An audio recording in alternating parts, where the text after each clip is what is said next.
Greetings, it's Dr. Jeffrey Scott, and this is my weekend market update for Sunday, April 9th, 2023. Had the luxury of a free day on Friday, so I'm getting this out earlier on Saturday than I normally do. Again, my name is Jeffrey Scott. My email address is hgsidoc@gmail.com. If you're new to my channel, please click subscribe, hit the alarm, and you'll get notifications when I post these. I don't have a scheduled time for posting them. I respond to emails or comments left on the YouTube site, positive and negative. I title this, Will Weakening Economy Force a Fed Pivot? I was going to say, has a weakening economy forced a Fed pivot? But we've got some Fed heads coming this week. We got some major inflation news with CPI and PPI.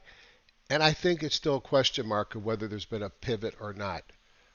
My guess is they're pivoting, but let's wait and see, because to me, trading the market is you got to rely on the data. You can always anticipate what's coming because it might help you in positioning, but I like to react to data, not just to what I think might happen. As always, it's for educational purposes only. Anything I talk about should be considered education and taken in that spirit, not investment advice. I'm a doctor, not a broker. I'm independent. I pay for every tool that I use, and I don't get paid or get anything by anybody to talk good about their products. So I show you what I do on a daily basis, weekend basis, and I've been doing most of this for about 30 years. Trading involves risk, and you alone are solely responsible for any decisions you make.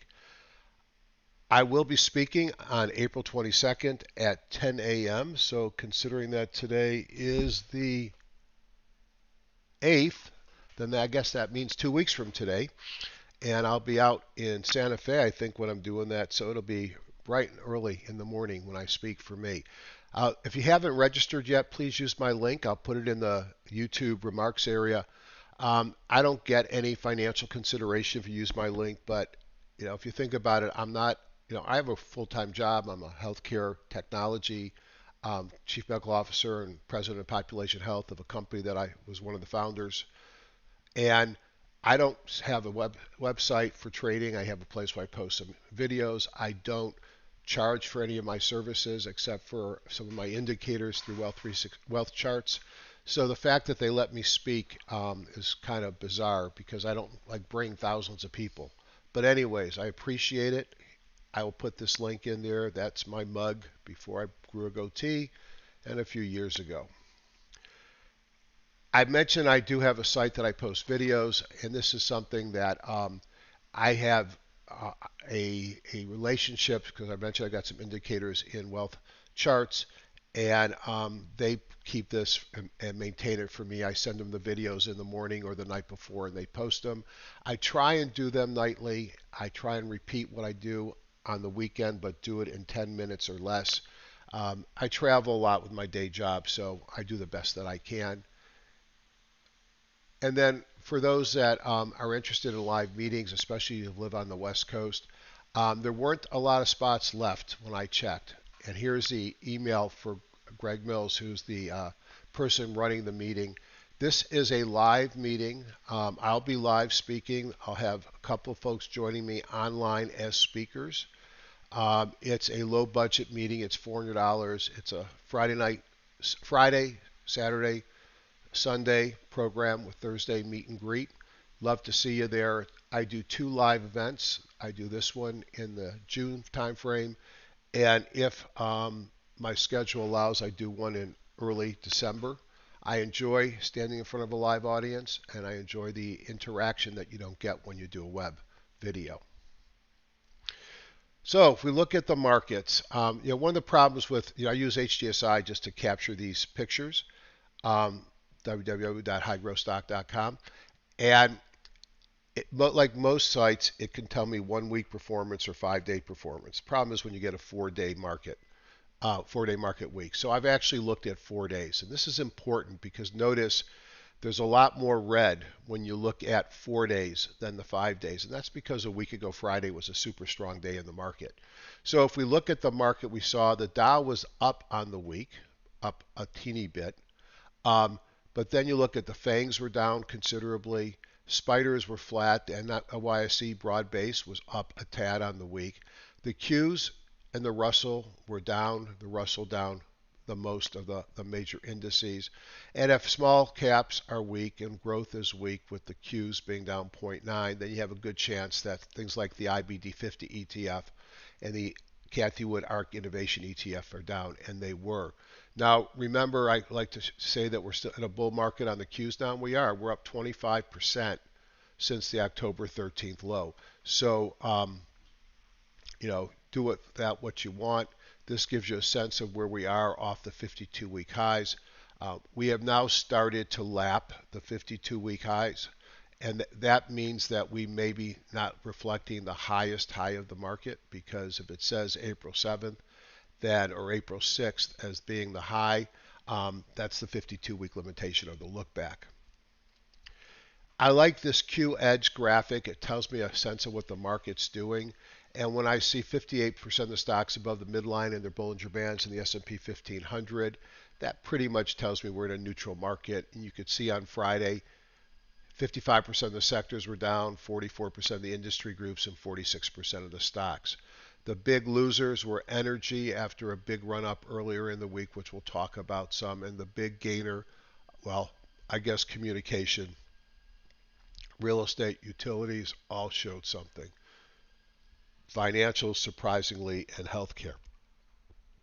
That's an interesting market, because if you look at 2 weeks, which is this column here, all the sectors are up. And if you look at 4 weeks, most of them are down. So this is a market that clearly has improved over the last couple of weeks. And I think the question is, are we done going up? Are we going to roll over? Or is this the beginning of something new? And I think that question, and I'll show you some charts, matters whether you're looking at big cap leaders, keep going higher, versus equal weight indices that are not. And I think that's a tale not just of the first half of the last month and the second half of the month, but also the types of stocks. Now, what are rates telling us about the Fed and the pivot? Well, rates have come down. Here's the 10-year, here's the 30-year. And, we're at that point in the cycle where whether we have one more hike, two more hikes, if we're done, if the Fed pivots that we're done, if they let us know they're pivoting, I think we're getting close to that decision. There's a bunch of information that might come out before the next meeting, and that includes a CPI and a PPI this week. So rates have come down, and notice sort of the inverse. The rates come down and the S&P goes up. Now, I remain in the recession risk camp. I watched a speaker this weekend who talked about how maybe it's different this time because of the expansive QE that's in the marketplace. It made a good argument, so that's possible. So maybe nothing's guaranteed. Philadelphia Fed Reserve District 3 Diffusion Index. Every time the economy dips, it's usually in a band of gray. The dip can become before or later in that gray. Well, we've dipped to the point where there's always been the gray band, which is the recession. The Bank of America U.S. High Yield Index Options Adjusted Spreads did not show any massive tightening. We're certainly above where we were in early parts of 2022, but we're not yet in an area of concern. Okay, so the other things I like to look at when I'm thinking about recession risk or yield curve inversions, and on the lower we have the 10-3 and the 10-2, the gray bar signal time of recessions. I'm going back to the 90s on both of them, and you could see when you get below the line, you get recessions. Now, does it happen all the time? If you go historically, no. But notice recessions occur when yield curve inversion ends. So, is there a recession in our near future? I'm thinking yes, but I'm basing that on historical. Nobody really knows what happens to such things in the setting of, for example, the amount of quantitative easing that we've had in this market. Bad breath as ease off the highs. Well, you know what? I should have changed the title. That breath has actually improved. You could see stocks above the 10, stocks above excuse me, stocks above the 200 and stocks above the 40 came back a little bit, but they're really off their bottoms. And the 2121, the 12-week new high, new low, which I get so much value out of this as calling short-term tops and bottoms, is down to neutral. It went from horrible to overbought to neutral. The buckets, as I said earlier, this is looking at the S&P 1500, putting a Bollinger Band on every stock and looking at what percent are above or below the midline of the Bollinger Bands. That's a 50-50 as far as I'm concerned. No sign of overbought, oversold using my buckets. The Hindenburg Omen would not expect a signal here because we're nowhere close to highs. I'm watching new lows, and notice on the NASDAQ we still have quite a few new lows, much less on the NYSE. When the new lows start to build up, I worry about the market. When the markets get a nice little bullish run, you could see that you start to see less and less new lows and more new highs. So right now, NASDAQ looks worse than the NYSE, which is somewhat bizarre considering that the Qs are leading, but not bizarre when you realize the NASDAQ is a lot of stocks and the Qs versus the QQQE. I'll show you the Qs, the market cap weighted ones, are performing much better than the average NASDAQ stock. Markets turned down on the week. You could see when I rank all the stocks in the market by ERG, which is EPS rank plus relative strength rank plus group rank, that pretty much across the board we were negative on the week. And you could see this was not a week that favored growth by any means. You can see returns to EPS rank, returns to relative strength. It was a tough week in the market.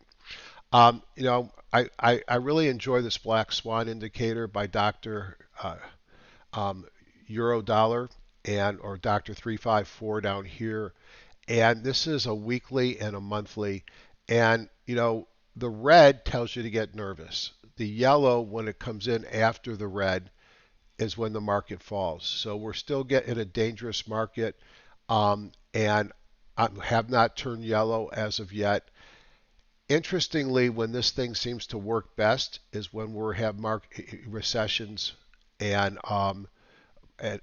bear markets, and so the recession might be coming. Something to watch. Just another signal of risk in the market. When that turns yellow, I'm going to pay a lot of attention. Know your news and earnings dates. I've mentioned Fed speakers. We got 2 on Tuesday, 1 after, 1 during the market. On Wednesday, it's all about the CPI. On Thursday, it's about the PPI and jobless claims. And on Friday, we got some prices, industrial production, sentiment. I think there's a lot of market moving. I mentioned on one of my stocks and docs videos that I think we're getting into Goldilocks time, where we don't want it to be too cold because we don't want the recession. And I don't, the issue worrying about being too hot is probably becoming less of a concern. Now I'm worrying about things being too cold. Like Goldilocks, I guess we need it just right. Not a lot of earnings this week, but when I look over here and I see the big banks, JP Morgan, Citibank, Wells Fargo, PNC, a larger of the regionals, I see Delta here. It tells me earnings, next quarter earnings are starting. So we may have a week quiet, but we're going to ramp up quickly over the next couple of weeks. Will that help or hurt? And remember, April is typically a strong month in the market. So we closed lower on the week. Now on Friday, employment numbers came in slightly soft, so Goldilocks, and the futures firmed in a short session. If you think about this week, the market had a jolt at the open on Monday because OPEC did a surprise surprise rate cut. Well, it's a rate of production cut, leading to a big gap in oil prices. Not being political, but this in conjunction with some Saudi overtures to Russia to me is concerning. I saw some news on Saturday morning that China is doing some military maneuvers circling Taiwan. Those are things that could spook the market. Fortunately, they're doing it on the weekend, so maybe by Monday we'll know what's happening. Look, we're looking for Goldilocks. We want some slowing without signs of a recession. We want the rates to come down. We're going to hear from the Fed. It'd be interesting to see if a pivot is coming. I still think about recessions. However, except for small caps, despite the negative week, in the market, my timing model remains on a buy, and we've not done significant technical damage to the indices, and we'll look at that. So I'm going to play the market both ways, but I'm biased long, still keeping cash on the sidelines, small positions, tight stops. And I remember, and we all should remember, that most money is made in strong trending markets, whether bullish or bearish. At this point, we're not in a strong trending market. Once again, hope to see you. It's now 8 days away or 14, whatever it is. But April 22nd, would love to see you at the Wealth 365. I guess it's 2 weeks away. And now let's take a look at the charts. So if you've not been here before, what I typically do is spend 15 to 20 minutes looking at the market.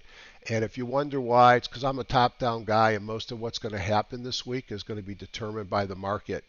And I would say the market, I'm going to give it neutral to positive, but not big, strong trending. Let's just go into 5 minutes and look at what happened this week. Get my bearings right. So this was Monday on the 3rd. We traded up. And then you could see we sort of peaked on Monday, and we took out that high just a bit on Tuesday, traded down the rest of the week, and then closed back up on Thursday. No Friday trading day, not a whole lot of stuff there. If we look at the spiders, you could see that we closed on Thursday on the daily. Let's look at the weekly. And this is important because we had an indecision day. We traded up, we traded down, we closed in the middle. And if you look at the weekly chart, we were down just a few tenths of a percent. So or hundredths of a percent. Very small move on the week in the spiders. Green candle. Why? Because we closed higher than it opened. Go back to the daily. Why do I say not much technical damage? Here's my MACD. It's still favorable. My daily and weekly bongo are still green. The fact that my monthly bongo is red just tells me we've been in a long-term downtrend. I've got this trend line here, which I'm going to extend because I think this trend line might become important here.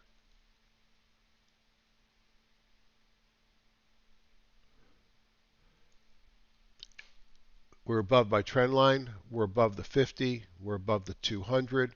We're above the descending trend line. So I look at this and say, I'm more bullish than bearish on the spiders.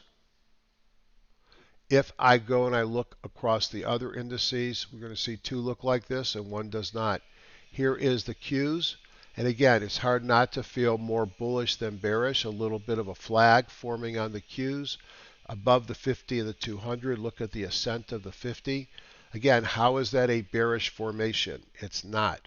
If I look at the diamonds, kind of a flag forming here, or a little wedge formation after a nice run up, still above the 50 and the 200. Now the one that's different than the others is the IWM, and you could see although it had a green candle and was up a few pennies on Thursday, it really came down on the week. In fact, if you look at the Russell on the week, you see a really, to me, a negative, not quite an engulfing, but a negative bar on the Russell. Now, interestingly, the daily bongo is holding green, while actually, that was the weekly there. The daily bongo is red, I'm sorry. I had to look at the daily charts. All three bongos are red here, which makes this one clearly different than the other spiders, Qs, and diamonds. The VIX really not doing much. In fact, the VIX continues to drift down there 2% on Friday. And what would support a market rally if we can stay down here is a weak dollar. This is my line in the sand, and just because I haven't showed it in a while, I put that there as sort of a kind of a pivotal line because it was resistance, it was support, it was resistance. We broke above it, but now we're well below it. So the dollar being weak is good for a lot of things, and most of our market gains have occurred on weaker dollars. If we look at the commodities, with the weak dollar, we've seen runs up in gold and silver. So gold really looking great. You know, if you want to put gold on a monthly chart, And I do that all the time. I don't look to where I'm at. So who did I just change? Let's change USO back to daily. Let's highlight the gold. Let's go to a month. And let's make this a big chart. You can see gold is kind of in all-time high ranges, at least going back, not all-time, but 2006. Let's see if I get even more data. I can probably get a lot more data. Well, maybe not getting a lot more data. So going back 20 years, you could see that we are, frankly, at closing basis. If we've closed this month right here, we're at a monthly closing high. If I pull back and I look at yearly,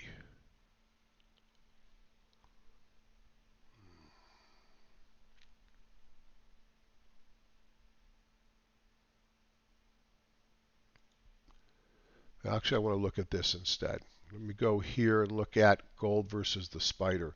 And I think this is important to see. We're not at an all-time high, and this is daily. Let's go to weekly. We are well off the highs of gold versus the spider. So relatively speaking, gold is at a 20-plus year high. But compared to the spider, it really hasn't broken out on the ratio charts.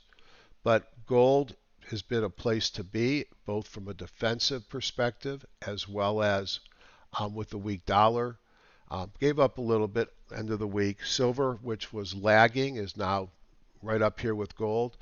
Two of the more bullish charts that I've shown you. Oil had a breakout on Monday and sideways move after the OPEC cut in production. Natural gas is still dead to me.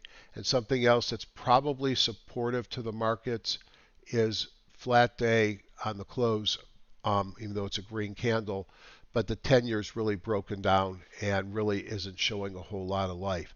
So if you want to be bullish in the market, the major index short of the Russell look good. The dollar's weak and the 10 years weak. Hard to be a perma bear and be totally bearish with those three phenomenon occurring. Let's look at my weekly market signals so I make it more objective. And you'll notice that I've got three green arrows, meaning price is above the moving average. And the bongo is green on spiders, Qs, diamonds. And the one that remains red is red on both prices below the moving average, and the weekly bongo is red on the Russell. So mixed, stable with last week. And if you look at those weekly charts, I guess the one bearish thing is we're getting probably close, we've had big runs and we're probably going to run into some resistance. Breadth is important, and there's several things on this chart I'm going to look at. One I'm looking at is TLT versus the spiders. If we go back to when the markets, well, maybe give me some more space here. Let's see if I can get this. Perfect. This is what happened during the March 20 meltdown in the market when bonds became a safe haven. So bonds really outperformed. Bonds have been underperforming forever, and it's really not a surprise. This was because of defense, and plus when the rates drop to zero, the bonds are going to do better. With rising rates, which is inevitable when the rates go to zero, the bonds are probably going to do worse, and that's what you've seen here. Now, at some point, that's going to turn around, and you could see in 2008 as well, in a recession, the bonds outperformed. If we go further to the left, I don't know if it's going to let me. Let's see. I might be as well as far as I'm going to get. Well, bonds do better in a recessionary period. So if we're going into recession, remember I've talked about that I'm a recession believer. Do I have any hard evidence? I don't. I've showed you the signs, but look at this. We're still in a downtrend on the ratio of the TLT to the SPY. We're off the lows, and that got me excited. But we're running right into a trend line. So we'll see what happens there. RSP versus the spider. The RSP is the equal weight S&P versus the cap weight, and the big caps are leading, therefore this is pointing down. Same thing here, the equal weight Qs. If I'm going up to the top, if I'm going to the lower right, that's the cap weighted, I'm pointing to the lower right. This is sort of a indicator of credit risk, and we're looking here at IEI versus the high yield, and you could see in 2020 when the market, well, we had quite a panic, didn't we?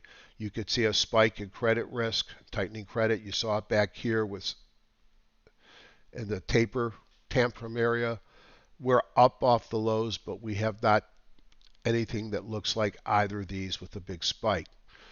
XSD looking at sort of an equal weight large semiconductor ETF versus the SMH cap weighted. The cap weighted is leading. That's again narrow leadership. IBD 50 small cap growth versus FANGs. Well, it's the big cap leading. And then the Qs versus the Russells, just unbelievable how strong the cap weighted Qs are versus the equal weighted small cap index of the Russell 2000. So those things are not perfect. I'd rather see the market broadening out, and all we really saw this week is the cap weighted narrow leaders did continue to outperform. Then I have a series of ratio charts to give me a sense, and these are hourly charts because I want to know during the market day if I have a chance to look, and certainly on a nightly basis, what's taken the leads. So communications and technology. Technology's sort of slowed down. Communications have not. Just think about Meta. Probably the two strongest. My defensive plays, if you look at staples, real estate, utilities, and healthcare, have come off the bottom. Discretionary has rolled over a bit. Look how bad industrials are. That's not good message for the economy. Financials weak, not a big surprise. Energy off the mat, and materials are weak. So it's the same old technology driven, but when you see some staples and other defensive plays showing some strength as well. Let's look at the bull scanner, and let's just go into the heat map, and this will be Thursday's market, hopefully. I wonder if it's not going to show anything because it's looking at Friday and the market was closed. So we will pass on this, but it was not a strong day in the market on Friday. If we look at Wealth Scanner, the industry and sector ETFs that are leading are going to come up to the top. So I'm looking for three things. I'm looking for the higher numbers. That shows me the strength of the market using Wealth Score. I'm looking for arrows up, which will tell me something's actually getting better. I don't see one arrow up. I can't believe that. That's hard to believe. And then I'm looking for flames, things that had a big move. I didn't see any of it. Now, part of this may be that I thought Thursday was kind of a boring day in the market, and maybe we didn't have anything moving enough to trigger. So silver, we already looked at. Silver's run up has a nice chart here. Now, I'm a breakout buyer with relative strength and volume. It's hard for me to be chasing something up here. Staples, I think I even mentioned last week that this was looking ripe, and you could see staples have broken out, and you could see why the relative strengths versus the spider looks strong and improving on the staples. No, it's not back to all-time highs or previous highs. Gold miners look good. Bonds, I mentioned last week that I started adding bonds to my portfolio, which I have not done forever. Communication, strong. So not a big change here. Pharmaceutical, that's a new one that's made the list. And look at the last couple of bars jumping, so we might want to look at pharma. All right. Out of curiosity, let's go to the bearish setup, and let's look at the Wealth Scanner in the bearish setup.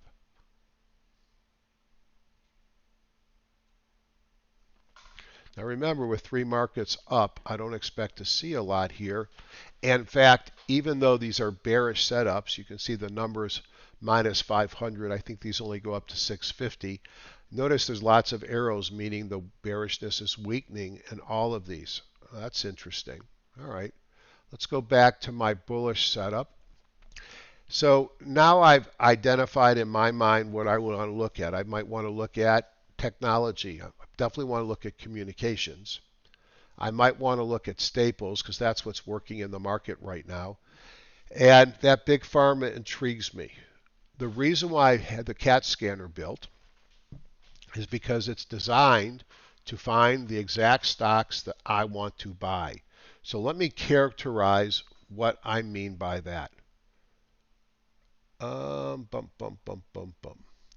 The stock that I want to buy is a stock. Let's look at, well, actually, let's just go with my buy watch list. This is a filtered list, so it's not going to be all the stocks that I'm looking at. Let's see if anything. Oh, I know what this is the kind of stock I want to buy. Now, this was a stock that I talked about last week on my videos. And why did I talk about it? This was probably the market. I liked it because it had pulled back to the 50. It had a big bar and it made my watch list. It only had one of my dots and the relative strength wasn't there. But look what happened on Monday. Relative strength crossed over here, OBV, and then it broke out and it's still on my list for this week. This is Orasure. Now, what do I like about this stock? I like a stock that's in a clear-cut uptrend. Notice on the weekly chart, it's in an uptrend. The way that I scan for uptrends is I look for my bongo. So this is the weekly bongo, which has been green for some time. But I want stocks that are pulled back before they resume their uptrend on their shorter time frame. So longer term time frame is bullish. Shorter time frame, bearish to bullish. So I look for a short-term red bongo flipping to a green bongo. And as the stock comes out of a squeeze here, it starts to get some of my bullish impulses and the relative strength and the OBV breakout. That's what I'm looking for. So I have my scanner set up to find stocks of price and volume with bullish dots, no bearish dots, and I look for 9 days, which will be the 4 trading days this week and 5 of the last week for it to reverse, and I require the bongo and the daily to be bullish. I don't like going long stocks in a longer term downtrend because it's a counter trade, which to me is not a way to make a lot of money. Now, as a top-down guy, where did I say the strength was? Let's look at gold and silver. So if stocks have already run, they're not going to show up on my scan here. These are stocks that have had a little pullback. So that tells me that gold and silver stocks have already had a big move. Now, NEM is one that I will be looking at, new mining. And has it had too much of a move? Well, look, it's at 97.33 on the high jump. It's run up from 41 to 53. Maybe it has, maybe it hasn't. Goldfields, I think we looked at this one last week. Is it moved too much? The high jump is 99.97. It's not going to show up on my scan because you don't see that little reversal. Doesn't mean I wouldn't look at them. Now, AGI, is that the one? AGI? Alamos Gold is another one that we've looked at, and this is another one that's had a big run. AGQ, is that the silver one? So I mentioned that silver looks good, and again, these things have had big runs. Now this is giving me a little flag, so this might be giving me an opportunity to look at it. So gold and silver, yes, they look great, but they've already run, and the more they've run, the more risk they are. All right, what about communications? Anything making my list? SJR. All right, so that is a big gap up, and you could see that top dot there on massive volume and momentum. It got the breakout bars the previous day. It's had 4 momentum bars in 5 days. That's almost unheard of. I have no idea who SJR is, USSJR. I want to know who this is because this is an incredibly bullish pattern here. the volume, the gap, the dots. I just don't know what it is. Let's just look it up. SJR.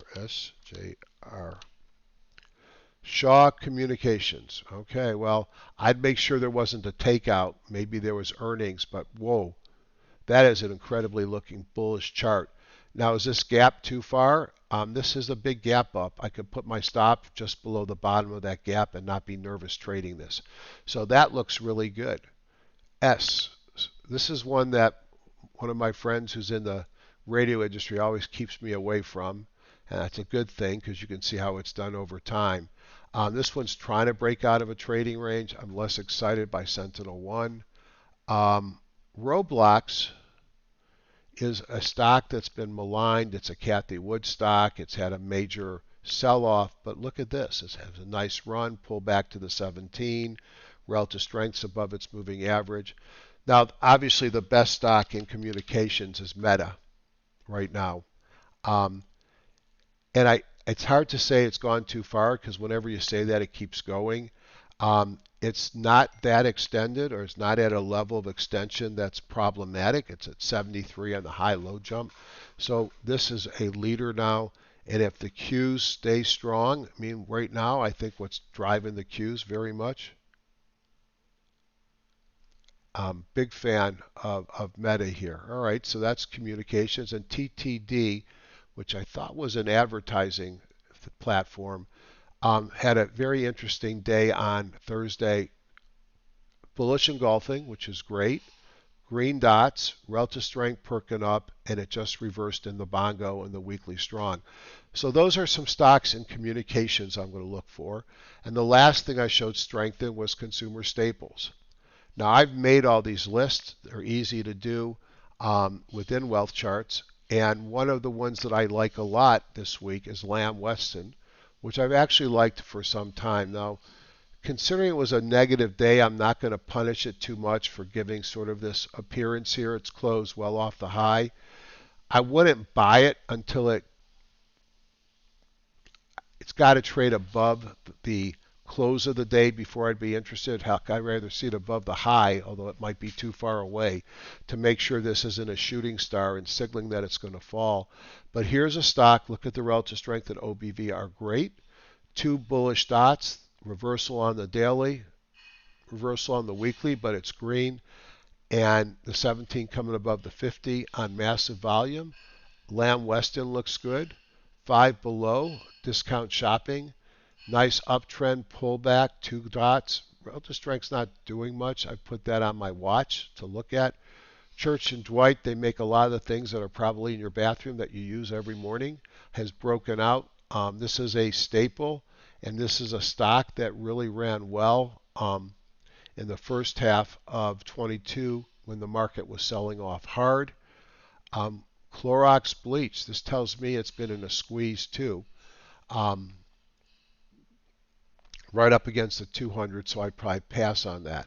So from a top-down perspective, we looked at communications, we looked at gold and silver, we looked at consumer staples. Let's just look at technology as a group. There are many different ways to look at this. I like using my CAT scanner because I've defined what's an actionable stock to me. EVOP, I think, is a buyout. Confluent, let's see if anything here. New Relic is one that I thought looked interesting this week as well. Big gap up, traded down to the moving averages, and I had a momentum and a breakout bar, relative strength peaking up, and OBV coming in a squeeze. I think New Relic is one that I'll be watching this week as well. So we're at 39 minutes. I spent 20 minutes really looking at the market, giving you my thoughts. I've identified some potential stocks to the long side, and I'm leaning to the long side, but with a short leash. Now, I can also go big and just look at all symbols and see if anything new comes up to the top. APEN, I believe, is a takeout. EVOP is a takeout. Then I get to Lamb Weston, which is one of the ones I pointed out that I liked a lot with the relative strength, etc. Motorsport Games,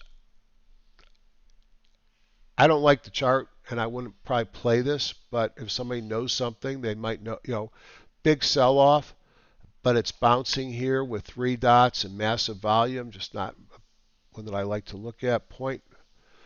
Now, actually, it's probably worth talking about here. Don't really know anything about this company. It's below the 200. I'm going to pass. But something else that I saw a lot of on my review this week was biotech and pharma. So let's look at drugs. So I think I have a biotech one and pharma combined. That's what I want to look at. And let's see what comes up to the top.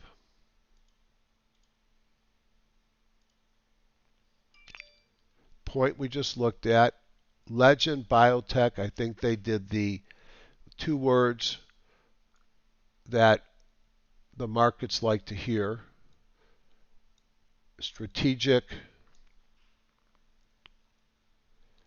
They're going to look for a strategic review, meaning they're looking at potentially selling.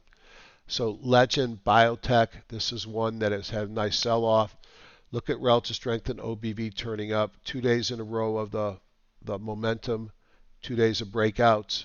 All the bongos have turned green. This looks interesting. When they start talking about they're looking at strategic alternatives, that's the word. These things usually go higher. That looks interesting. Revents, I have to know more about this stock. I don't know, but a big run up, sort of a pullback. And this one looks like it wants to go higher. Sarepta, this is one that makes for congenital muscle disorders like Duchenne's dystrophy, pulling back. And again, here's what I like. Uptrend, stubbed its toes, getting interesting here. And then I'll just finish with a couple of the big pharmas that looked interesting to me, although they're not giving me the buy signal, meaning they're not set up exactly like what set the scanner. Merck has already broken out. Merck, to me, is the leader in immuno-oncology. They keep getting more and more or extensions of their approval of their drug called Keytruda, which is, I think, the #1 drug in the market right now. And this one had a breakout. Not much happened on Thursday. It was up on the day, although it's a red candle. That one looked interesting to me. Lilly. So, you think about the Peter Lynch phenomenon. How's the store look? Is there traffic? Is there something new? Is there something exciting? Well, Lilly announced a couple of weeks ago the cut in the price of insulin. The stock really didn't do anything. The stock is expensive, and that's the caveat. What bear market? Here's the weekly chart on Lilly. Why is Lilly doing so well? In fact, why is Novo Nordisk? Oh, now I got to find it. No, NVN.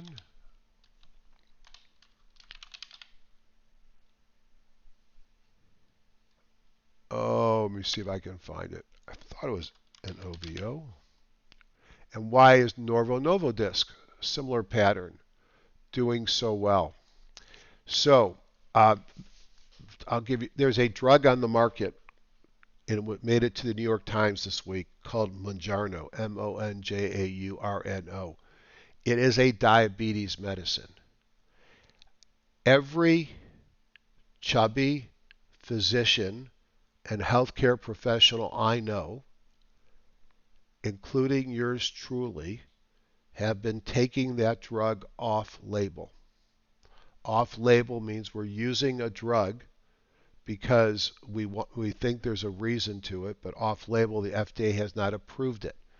There is a clinical trial for this Lilly drug, and Novo Nordisk has a similar drug, which is already approved for, quote, obesity. But in the Lilly drug, imagine if you could take a shot once a week, not exercise, not change your eating habits, and go on to lose 22% of your body weight. It works. Of course, my wife thinks that something is going to break in me because I've been using it. And anytime weight loss drugs have come to market, they've blown up because of some untoward side effect. Well, it could be different this time, which are dangerous words we know in the stock market. But I got to tell you, They're projecting potentially $25 billion a year in sales. $25 billion a year in sales of Mounjaro alone. I'm bullish on Mounjaro, and I've been bullish on Lilly. It's expensive as heck. If we get a great swish in the market because the Fed says something and the market drops 10 or 15%, I'm going to be adding to my Lilly position because 25 billion of drug sales annually could be an underestimate for what this drug could do. And then here's when I think that's funny. Is Weight Watchers WW? I'll tell you when I look at the chart. Yep. So obviously Weight Watchers has been clobbered. And I'm telling you more information that you probably want to hear, but I can't resist. Look at what Weight Watchers did. Weight Watchers had a huge move here. Now, a lot of people thought maybe Oprah Winfrey said something. No, Weight Watchers made an acquisition. What did they acquire? They acquired a company that potentially will give them an entree ramp into the weight loss injection world. I think this is revolutionary. I think 25 billion in sales is unbelievable, and I think it's a story worth talking about. So, what do we give you today? We gave you gold and silver super strong, but it's extended, but doesn't mean it's not going higher. We gave you some communication stocks that look good. We looked at drugs. And let's just finish by just opening up technology and seeing if anything else pops up. And notice how much we've looked at, and we're at 46 minutes. Imagine if I'm not talking. I can do this in 15 minutes on a nightly basis and get what I need. And New Relic, that's the one we looked at in the technology space. Have an awesome week. Remember, this is education, should not be construed as investment advice. Investing requires much more than identifying stocks that look attractive. You need money management, position sizing, and what you really need is a trading plan.